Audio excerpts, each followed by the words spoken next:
Welcome to Unbound, the podcast with Beth Curry, author, storyteller, and survivor.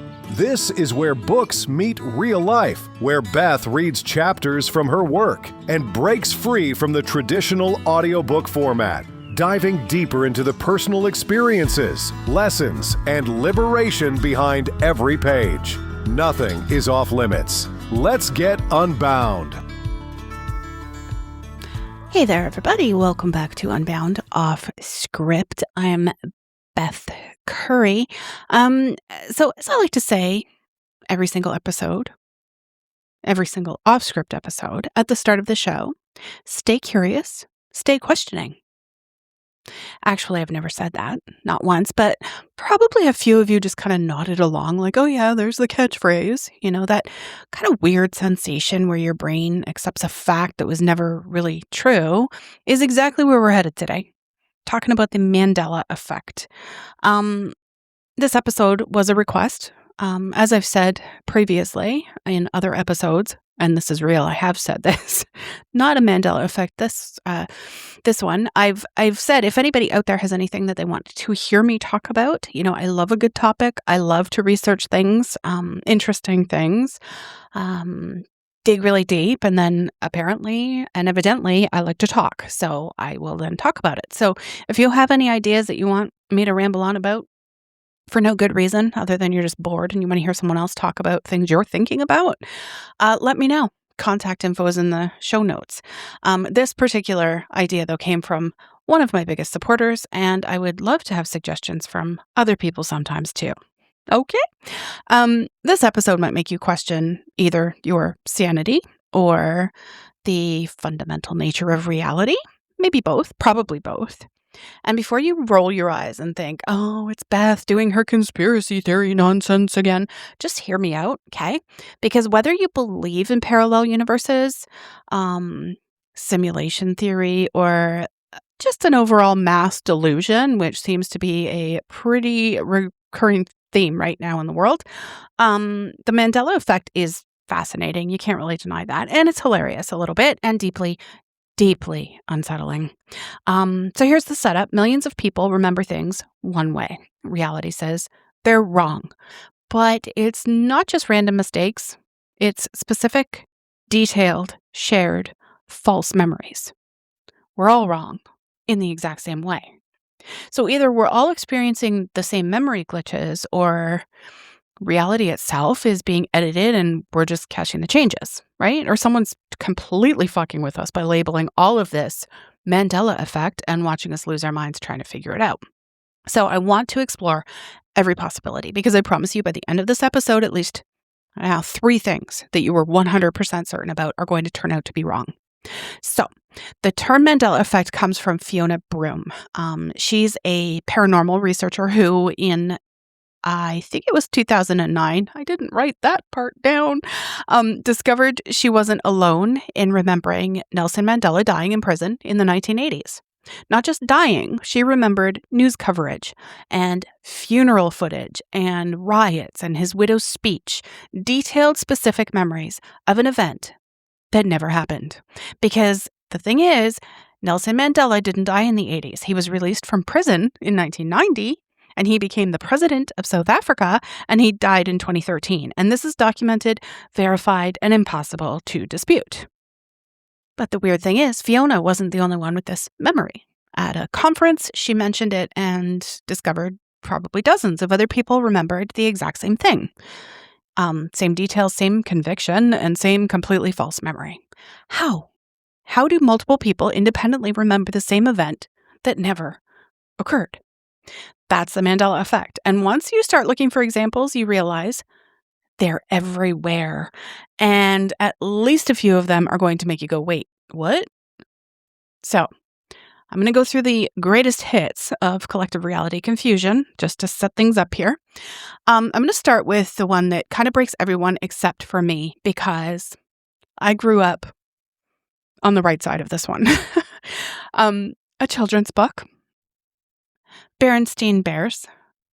So was it Berenstein Bears or Berenstain Bears? If you said Berenstein with an EIN, congratulations. If you said Berenstein with an EIN, congratulations. In both cases, you're wrong and you're not alone. It's Berenstain. It has always been Berenstain, AIN, like stain. I grew up knowing this. This was the pronunciation that I used to get made fun of for saying, despite the fact that I always saw it this way. But millions of people remember Berenstein or Berenstein. They have these visceral memories of reading these books as children. They remember sounding it out, Berenstein. Some people claim they have old books at their parents' house with the Berenstein spelling, and they're going to prove everyone wrong, but they never do because it's always been Berenstain. So I dare you to call your siblings right now and ask them how to spell it, because they'll say Berenstein or Berenstein, and then you'll tell them they're wrong, and they'll get mad at you, and they'll Google it, and they'll have an existential crisis. You're welcome for that. Luke, I am your father. This is the line everyone quotes from The Empire Strikes Back. It's iconic. It's been parodied a million times. It's seared into pop culture. One of my favorite movies, ridiculous, is Tommy Boy with Chris Farley. And I remember him speaking into a fan and saying that, except now that I'm saying that, I think he said, Luke, I am your father. But now that I'm saying that, I'm wondering if he actually said the actual line, which is, no, I am your father. So now I feel like I have to watch that. But if you watch this scene right now, he doesn't say Luke's name. He says, no, I am your father, in response to Luke saying, you killed my father. That's Darth Vader I'm talking about, not Chris Farley. But we all quote it as, Luke, I am your father. All of us, like for decades. Parodies, memes, Halloween costumes, everywhere. Into fans, whatever. We've been collectively misquoting one of the most famous movie lines of all time. So like how? How does everyone get it wrong in the exact same way? Another one, mirror, mirror on the wall. What does the evil queen say in Snow White? Mirror, mirror on the wall. Who's the fairest of them all? You're wrong again, because she says magic mirror on the wall. Magic mirror, not mirror, mirror. Check the original Disney movie. Check every version. It's always been magic mirror. But everyone says mirror, mirror. I did when I was a kid. I thought that's what it was. It's in every reference, every retelling of the story. We all learned it wrong, or reality changed, and we're the only ones who remembered the original. I don't know. Now, another one that I remember vividly, Curious George. You know, that cute little monkey. I loved him when I was little. Do you see a tail when you close your eyes and picture him? A lot of people do. They have vivid memories of Curious George swinging from his tail, using his tail to grab things, the tail being central to various plot points. He's never had a tail, not once, not in any book, not in any episode, any adaptation. He is a tailless monkey. He always has been. But people will fight you on this. They know he had a tail. They can picture it. They can remember specific scenes where the tail was important, but those scenes don't exist. They never did, because he did not have a tail.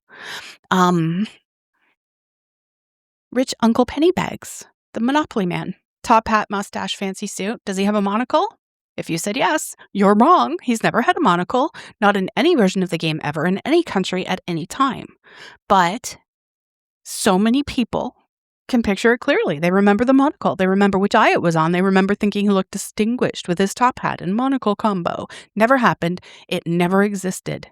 You're probably thinking of Mr. Peanut, who does have a monocle, but that's not who people are remembering. They're specifically remembering the Monopoly Man with a monocle, and reality says, no, you're wrong. Now, what does Forrest Gump say? Life is like a box of chocolates. Nope. He says life was like a box of chocolates. Was, past tense, talking about what his mama used to say, but everyone quotes it in present tense. Every inspirational poster, every grad speech, every reference. Life is like a box of chocolates. Watch the movie. It's always been was. And in The Silence of the Lambs, when Hannibal Lecter first meets Clarice, he says, hello, Clarice, in that creepy, unforgettable way, right? No, he says, good morning. He never says, hello, Clarice, at any point in the movie, not once, but it's been parodied so many times that we all think he does. Like, we can actually hear Anthony Hopkins saying it, but he didn't. Not in that movie anyway. Remember Jiffy peanut butter, the jar with the simple label? Maybe your mom bought it. No, it doesn't exist. There's Jif peanut butter. There's Skippy peanut butter. There has never in the history of peanut butter been a Jiffy brand, but people remember it. They remember the jar and the taste and having it in their pantry. I'm Canadian, so we never saw that. We always only had like Kraft, whatever that was. There's just Kraft. But that's the company. Oh my gosh, I'm going crazy now trying to remember things, but whatever.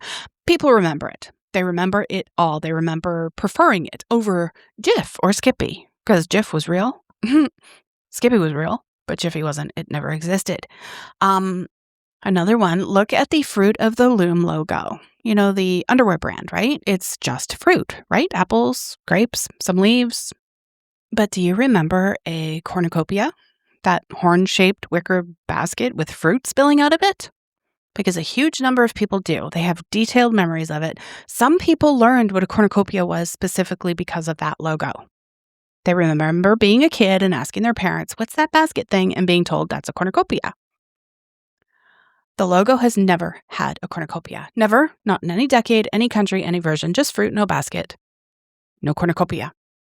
But people are so convinced it was there that they've gone through decades of old ads, clothing tags, everything. It's never there. It never was. And now I think, as I'm saying this, that I learned what a cornucopia was from probably just some coloring sheet that we did in grade 1 or whatever at Thanksgiving. But not because of Fruit of the Loom. Sing the end of Queen's We Are the Champions. How does it end? Most people sing Of the World at the end, right? Listen to the album version. It ends on We Are the Champions with no Of the World at the end. That phrase appears earlier in the song, but not at the very end. And thousands of people have sung it wrong their entire lives. And it feels wrong when you hear it without that ending. It feels incomplete. Another movie. This one's kind of wild to me. Thousands of people remember a movie from the 90s called Shazam, starring comedian Sinbad as a genie. They don't just vaguely remember it, they remember the plot. 2 kids find a genie, hijinks ensue. But I guess that's the plot of any movie with the genie. They remember the terrible 90s special effects. They remember the VHS box art, Sinbad in genie clothes with his arms crossed. They remember watching it multiple times. Some people remember owning it. But the movie does not exist. It's never existed. Sinbad has repeatedly, publicly stated he never made a genie movie. There's no production record, no cast list, no reviews, no footage, no IMDb description, nothing. But what about Kazam, you ask? Yes, there was a Kazam with Shaquille O'Neal as a genie. That existed. But people aren't misremembering Kazam. They remember both movies. They remember Sinbad's being the better one. They remember comparing the two. So how do thousands of people have detailed specific memories of a movie that was never, ever made? Quick, what color is C-3PO? He's gold, right? He's the gold robot. He is, except for his lower right leg, which has always been silver. Check any movie, check any promotional image. His right leg from the knee down has always been silver or gray. Always. But most people remember him as solid gold. They're shocked when they see the silver leg. When did that happen? When did they change that? They didn't. It's always been there. How many E's are in Febreze? You know, the air freshener? If you said 3, you're wrong. It's 2. 1 E in the middle, 1 at the end. It's not F-E-B R-E-E-Z-E. It's F-E-B-R-E-Z-E. But it feels like it should be B-R-E-E-Z-E with 3 E's like a breeze. That would make sense, but it's not. It's never been. How about the chocolate bar? Kit Kat. Hi, Nate. I know it's your favorite. Is there a hyphen? Nope. No hyphen. It's just Kit Kat. 2 capital K's, no hyphen, and no space. But look at how many people write it as Kit Kat with the dash.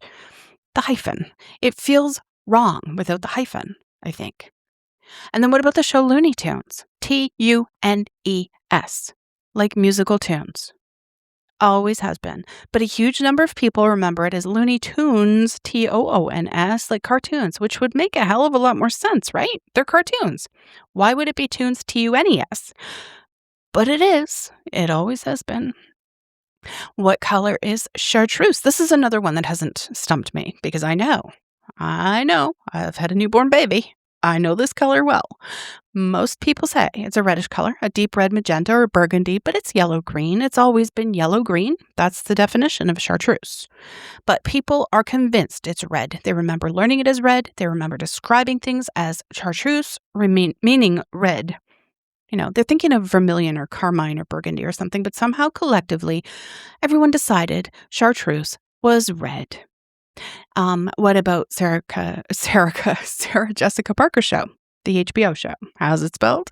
It's Sex and the City. Always has been. But an enormous number of people remember it as Sex in the City. And they're shocked when you tell them it's and. They will argue with you. They will fight you because people will fight you over anything, especially on the internet. They'll pull up their HBO account to prove you wrong, and then they'll see Sex in the City and their brain will break a little bit. Oscar Mayer, the bologna, the hot dogs. How do you spell the last name? It's Oscar Mayer, Mayer. But the jingle goes, my bologna has a first name. It's OSCA. I'm not singing it. I'm not putting you guys through that again. I've sung way too much on this podcast. And as I've admitted, I cannot sing anymore, so I'm just not doing it. Anyway, back to this. Meyer in the song. The jingle spells it Meyer, but the packaging says Mayer, and your brain just glitched, didn't it? Actually, the jingle does spell it Mayer correctly, but everyone remembers it as Meyer because our brains autocorrect it to the more common spelling. Now let's talk some artsy-fartsy things. Is Mona Lisa smiling? If you said yes, you're actually right, but a lot of people remember her as more neutral or stern-looking. Now when they see the painting, her smile seems more obvious, more pronounced than what they remember, right? People swear the painting has changed, that her expression is different than it used to be, or maybe we just never looked at it that carefully, and our memory filled in a more neutral expression than what's actually there. And sticking with this old-ass art, Rodin's The Thinker. Where's his hand? Now, I always knew where his hand was. Most people picture his fist pressed into his forehead because isn't that how we all spend most of reality? But looking at the actual statue, his hand is under his chin and not on his forehead. It's always been under his chin, but people remember the forehead placement. They're sure of it. Some have even mimicked the pose wrong their entire lives, and they look like idiots. All right, so we've established that a lot of people remember things wrong in very specific and very consistent ways, right? So let's talk about why. These are theories and not conspiracy theories. Here goes Beth again with her conspiracy. Nope, this is just theories, okay? Theory number 1, your brain is a lying liar that lies. This is the boring scientific explanation because human memory is absolute trash, okay? Every time you remember something, you're not playing back a recording at all. You're reconstructing the memory from fragments, and every reconstruction introduces errors, of course, right? It's kind of like the telephone game, but different. Your brain fills in gaps with what makes sense, and it merges similar memories, right? It kind of confabulates without you realizing it. So Berenstain versus Berenstain. Your brain autocorrects to the more common Stein ending because it's a pattern you know. And the Monopoly Man's monocle, you're merging him with Mr. Peanut, who has a monocle. Both are wealthy mascots. So your brain combines them. And Sinbad's Genie movie, you're conflating Kazam with the fact that Sinbad was everywhere in the 90s doing family-friendly comedy and probably wore a genie costume for something. This explanation works for most examples, right? It's well documented that memory is unreliable, that false memories can be implanted, and we're all kind of walking around with confidence in things that never ever happened. But what bugs me about this explanation, why are we all wrong in the same way? If memory is just individually unreliable, you'd expect random variations, right? Some people would remember Stein and some would remember Berenstain with an A. Whatever, like I can see this is a bad example because I'm a Berenstain person and everyone else isn't. So shitty example. But anyway, most people remember the EIN version and not the AIN version. And we all remember, Luke, I am your father, not, hey, Luke, I'm your dad. Or, Luke, guess what? I'm your father. Or Maury telling Luke that, he's not the father. He is whatever. That's specific phrasing. Anyway, the consistency is weird, and the false memory explanation doesn't quite account for why these specific false memories are so damn universal. Okay, so theory 2, confabulation and social reinforcement. So maybe the consistency comes from social reinforcement, right? One person misremembers and they tell others and it gets repeated in parodies and references or whatever. And eventually the false version becomes more culturally embedded than the real one, right? Luke, I am your father works for this. It's been quoted wrong so many damn times in pop culture that the false version becomes the canon in our collective consciousness, right? Mirror, mirror on the wall, too. Lots of retellings and parodies that use that phrasing. So we learned it wrong from secondary sources. This makes sense for movie quotes and song lyrics, right? The false versions get repeated more than the originals, so we kind of learn them wrong. But this doesn't explain the visual shit, right? Like the Monopoly Man's monocle and the Curious George tail and the Fruit of the Loom logo and C-3PO's silver leg. Like nobody's reinforcing these false memories through parody. They aren't putting out these widespread memes about the Monopoly Man's monocle, right? Or the tailless monkey.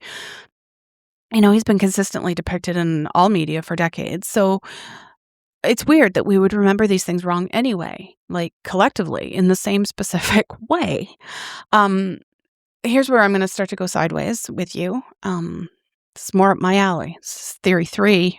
We're merging timelines. This is a fun one. Okay, so what if the Mandela effect is evidence that we are experiencing these reality shifts, timeline merges, parallel universe bleed through. So the idea is this: there are multiple parallel universes existing simultaneously. In some of them, it was Berenstein or Berenstein. The Monopoly Man did have a monocle. Nelson Mandela did die in prison in the 80s. And somehow through CERN, quantum shifts, the universe correcting itself, whatever, these timelines are merging or we're jumping between them. Most of us kind of shift together, but we retain memories from the previous timeline. So you remember Berenstain Bears because in your timeline it was, and you shifted to this timeline. It's like your memory didn't update, right? So it's just these weird, stupid times shifts. Whatever, is this scientifically supportable? Absolutely not. Is it fun to think about? I think so. I love questioning things, and I do believe in questioning science too. So like even when something isn't scientifically supportable, that doesn't make it not true. It just needs a little more looking into. The parallel universe theory would explain the consistency, I think. We're all remembering the same thing because we all came from the same original timeline. We all jumped together. We all retained the same memories from before the shift. Maybe I'm crazy. It would also explain why these memories feel so real and so certain, right? Because they are real. They're just real from a timeline that no longer exists. And theory number 4 is another kind of wild and crazy one, the simulation theory, right? We all saw The Matrix? I don't know. What if we're living in a simulation and someone's just editing the code? Like someone realized they spelled Berenstein or Berenstein wrong back in the 60s and decided to fix it. They did a find and replace. They changed every instance to Berenstain, and they updated every image and every book and every file, but they couldn't update our memories, right? So now there's a mismatch between what we remember and what reality shows us. This would explain everything: the consistency, the certainty, the fact that no evidence exists of the versions we remember because they were deleted. They were retconned, edited out of the simulation. And maybe the reason these keep happening, the reason we keep noticing them, is because the editing is getting sloppier. Perhaps AI is taking over, or the editing is more frequent, or we're becoming more aware. Is this provable? No. Is it terrifying to consider? Absolutely. Well, to some people anyway. Does it make you want to check if other things have been changed? You betcha. This also works for me because I have a tendency to be extremely cynical about everything and everyone. Theory number 5, we're being screwed with. So here's a thought. What if the Mandela effect as a label is itself part of the problem? Fiona Broome gave this phenomenon a catchy name. It spread online, and suddenly people started looking for examples and finding them and sharing them and creating more false memories through the process of discussing false memories. It's possible that by creating this framework and an entire community around these memory errors, we've actually amplified them. Make sense? We made it easier for people to find false memories they didn't even know they had. So if someone posts, "Did the Monopoly Man have a monocle?" And suddenly, thousands of people think, "Wait, did he? I think maybe he did." And then that becomes a shared false memory that didn't exist before someone suggested it. Are we being gaslit by the very concept of the Mandela effect? Is the label itself creating more instances of the phenomenon? That's sneaky. And honestly, I wouldn't put it past the internet or whoever. So what's real, right? Here's the thing. I don't know which explanation is correct, and neither does anyone else. The scientific explanation, we all have unreliable memories that fail in similar ways, is probably right. It's the most parsimonious, Occam's razor, right? It doesn't require universe hopping or simulation editing, but it's also the most boring, and it doesn't quite explain the eerie consistency of these false memories either. The parallel universe theory is fun, but unfalsifiable. You can't prove it. You can't disprove it. It's just a neat story we tell ourselves to make sense of our cognitive dissonance. And then the simulation theory, it's philosophically interesting, but practically useless. If we're in a simulation being edited, what can we even do about it? And the we're being effed with theory, it's cynical, but not entirely wrong. The internet absolutely amplifies and creates false memories through suggestion and reinforcement, right? Maybe it's all of them. Maybe our memories are unreliable and we're being socially influenced, and there's something weird going on with reality that we don't have the framework to understand yet. I don't know. I think this is what the Mandela, if I could even speak, what the Mandela effect really reveals. I think, regardless of which explanation you believe, is that we can't trust our memories at all. Things you're 100% certain about, things you would bet your life on, things you remember correctly, you might be wrong about all of them. And not just you, everyone. We're all walking around with this unshakable confidence in memories that might be completely false. That's humbling, I think, and probably a little scary. And it should make all of us a little more skeptical of our own certainty, for sure. How many arguments have you had where you were absolutely certain you were right about something, only to discover later that you weren't? How many times have you been certain about a fact, a date, an event, whatever, only to be proven wrong, right? The Mandela Effect is just the collective documented version of that. It's all of us being wrong together and wondering how in the hell that's possible. Maybe the conspiracy theorists are right and reality is shifting. Maybe the scientists are right and we're all just bad at remembering things. Maybe we're in a simulation. Maybe we're being manipulated. Maybe we were never as certain about reality as we thought we were. I don't know. Is the Mandela Effect real? It depends on what you mean by real. Are these collective false memories happening? Yes. Objectively, verifiably, yes. Is there a supernatural or reality-binding explanation for it? Probably not, but it's fun to consider, in my opinion. It's my thing. It's my jam, baby. Is the phenomenon being amplified and manipulated by the internet and the label itself? Oh, absolutely it is. 100% without question. Should you go check your childhood belongings to see if it says Berenstein, or Berenstain? I mean, you're going to do it anyway. I know you are. We all do it. You're Googling right now. No, you probably Googled when I was talking about it. I don't know. Don't be surprised when you don't find the evidence you're looking for, because either reality has been edited or you never heard the memory quite right to begin with. And honestly, I'm not sure which option is more unsettling at all. I don't know. What I do know is I need to wrap this up. So thank you for being here and listening to this episode of Off Script. Please make sure to follow me wherever you listen to me, so when new episodes come out, you will be notified. Rate and review if you feel like it anywhere. Apple, Spotify, YouTube, IMDb, whatever. All episodes of Unbound are free. If you want to support the production costs or keep me from running ads and interruptions, you can find me on Ko-fi, but there's never any obligation. This content will always be free. Support and contact info is in the show notes. And if you join the Facebook group, we sometimes have further conversation over there. I will see you in the next episode. Thanks for listening to Unbound with Beth Curry. Join the conversation in the Facebook group or visit authorbethcurry.com. Want to support the show? Head to ko-fi.com/unbound podcast. Until next time, stay unbound.